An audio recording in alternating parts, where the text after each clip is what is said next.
Angin puting beliung.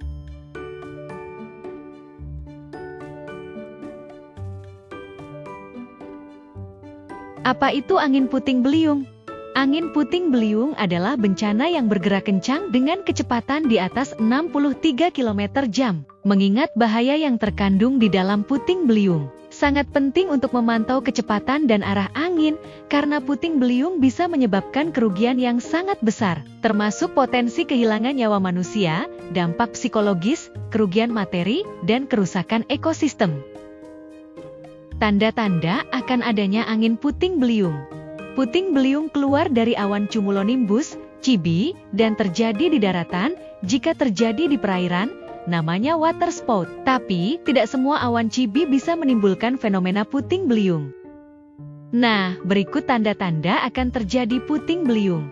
Udara terasa panas dan pengap pada malam, hingga pagi hari menjelang terjadinya angin puting beliung. Terlihat tumbuh awan cumulonimbus pada pagi hingga siang hari sebelum terjadinya angin puting beliung. Awan cumulonimbus dengan cepat akan berubah warna menjadi gelap pada siang hingga sore harinya. Angin kencang akan muncul disertai turunnya hujan dengan intensitas tinggi atau deras serta udara dingin. Ciri-ciri angin puting beliung. Kejadiannya bersifat lokal, 5-10 km, dan berlangsung singkat, 3-5 menit. Bentuk pusaran anginnya seperti spiral dan bergerak secara garis lurus dengan kecepatan cukup tinggi. Lebih sering terjadi pada waktu siang atau sore hari sekitar pukul 1 siang 17.00 pada masa pancaroba. Lebih sering terjadi di daratan. Jika terjadi di lautan, akan berlangsung lebih lama. Hanya terbentuk dari awan cumulonimbus yang biasa terbentuk selama periode musim hujan. Kejadiannya jarang sekali berulang di tempat yang sama. Proses terjadinya angin puting beliung.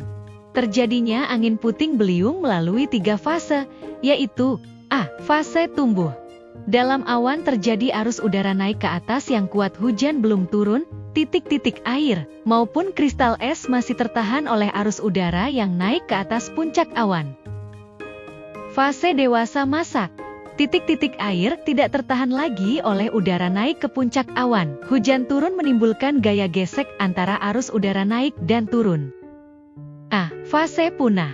Kondisi fase punah terjadi saat tidak ada massa udara yang naik. Massa udara turun meluas ke seluruh awan. Udara yang turun melemah hingga berakhir pertumbuhan awan CB. Fase ini merupakan tanda berakhirnya angin puting beliung. Mitigasi angin puting beliung. Prabencana. Menyusun strategi jalur evakuasi bencana puting beliung. Sosialisasikan puting beliung kepada masyarakat, baik tanda-tanda maupun cara berlindung. Memangkas ranting pohon besar dan menebang pohon yang sudah rapuh. Selalu ikuti informasi perakiraan cuaca. Jika tidak penting, hindari bepergian jauh terutama saat langit terlihat sangat gelap. Siapkan mengungsi. Saat bencana, berlindung pada bangunan yang kokoh dan aman begitu angin kencang menerjang. Bila memungkinkan, cepatlah menjauh dari lokasi kejadian karena puting beliung berlangsung sangat cepat. Apabila berada di dalam rumah semi permanen rumah kayu yang rawan bergoyang, segera keluar dan cari tempat perlindungan yang lebih aman. Hindari berteduh di bawah pohon besar, baliho, papan reklam, dan jalur kabel listrik. Tetap berlindung di tempat aman. Biasanya angin puting beliung hanya terjadi selama 5-10 menit. Berlindung di bawah meja, lindungi area kepala dan leher dengan bantal atau benda lain di sekitar. Jika berada di dalam bangunan seperti rumah sakit, gedung pencakar langit, mal, perkantoran, segera berlindung di ruangan anti badai atau tingkat lantai yang paling bawah seperti basement. Setelah bencana, 1. Koordinasi dengan berbagai pihak dalam pertolongan pertama untuk para korban. 2. Mendirikan posko untuk tempat evakuasi para korban yang selamat. 3. Mendirikan tempat penampungan korban bencana secara darurat. 4. Melakukan koordinasi bahan bantuan.